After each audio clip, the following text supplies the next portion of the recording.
Une demi-heure plus tard, le privé, le nain et l'orage étaient confortablement installés à leurs places respectives. La pluie battait à torrents contre les vitres du petit deux pièces qu'occupait le détective au dernier étage de l'immeuble, tandis que le tonnerre grondait au-dessus du toit et que les éclairs zébraient le ciel avec une régularité digne d'une montre suisse. Toutefois, sans jamais toucher ne serait-ce qu'un paratonnerre.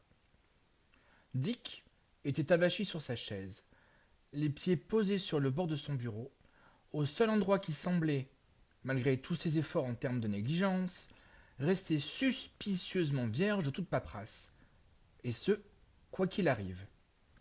En face de lui, Hiram Helm s'était improvisé un siège acceptable selon les normes naines, en tirant devant le bureau un coffre en bois, où Dick avait pour habitude d'entreposer ses lettres de créance et autres rappels de factures. En y déposant un petit coussin, Dick en était intimement convaincu, bien qu'il n'ait jamais pu se résoudre à poser la question, c'était manifestement fait de métal solide. Une généreuse quantité de whisky avait déjà coulé, et un nombre équivalent de bouteilles était occupé à rédiger leur testament en hâte dans un coin du bureau, consciente que cette fois-ci, c'était la fin. Néanmoins, Dick ne semblait pas pressé d'abréger leur attente. Pas plus que de parler. La mine sombre, il jouait vaguement avec son chapeau, la lettre d'éviction ouverte devant lui. Finalement, Helm brisa le silence. La guilde des huissiers avait une demande officielle pour qu'on vous envoie un fonctionnaire de police, cette fois. Ils n'ont toujours pas de nouvelles du petit Chen qui est passé la semaine dernière. Dick ne répondit pas, le regard aussi vague que son haleine était chargée. J'ai préféré venir, continua le nain. Je me suis dit que cela adoucirait la nouvelle. Le privé renifla avec dédain. Du point de vue d'Ironhelm, c'était déjà un progrès par rapport au début de leur conversation. Il avait longtemps que leur inimitié première s'était transformée en un désamour cordial. Puis, d'enquête commune en petits services rendus dans la zone grise, où le sens de la justice de Dick touchait la rectitude d'Ironhelm, en une amitié bougonne, composée en grande partie de sarcasme et de mauvaise volonté. Personne, à part peut-être Widget et Kiran, ne connaissait mieux Ironhelm que Dick, ou Dick qu'Ironhelm. Et le policier devinait que la nouvelle affectait le privé bien plus profondément qu'il ne voudrait jamais l'admettre. À cause des Bloody Rage, finit-il par gronder. Le verre du détective claqua avec violence contre le bois du bureau.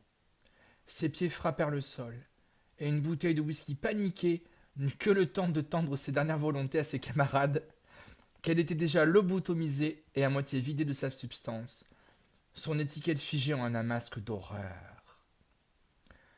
And bloody shopping mills, pesta le détective.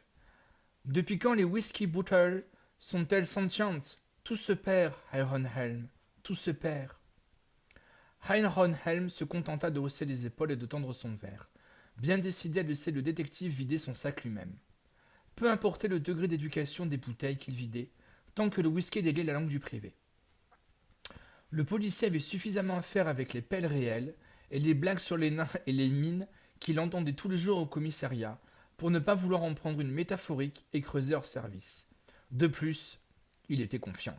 Il n'avait jamais vu une bouteille de whisky échouer à faire ressortir les sentiments cachés d'un privé. Alors vous imaginez 6. Il aurait pu me reprocher la sutaxe que demandent les éboueurs pour l'évacuation du verre. I would have understood. Ou le bruit. Certains tueurs ne sont pas plus discrets que dans le temps. Hell. Ou même cette histoire avec le sniper.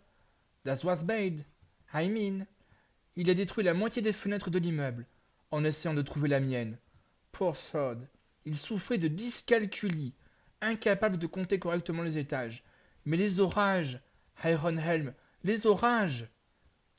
Pour tout commentaire, Ironhelm attrapa la bouteille agonisante et acheva de la vider.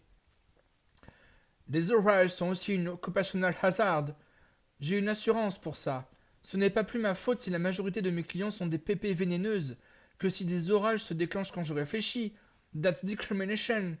Je pourrais les poursuivre en justice.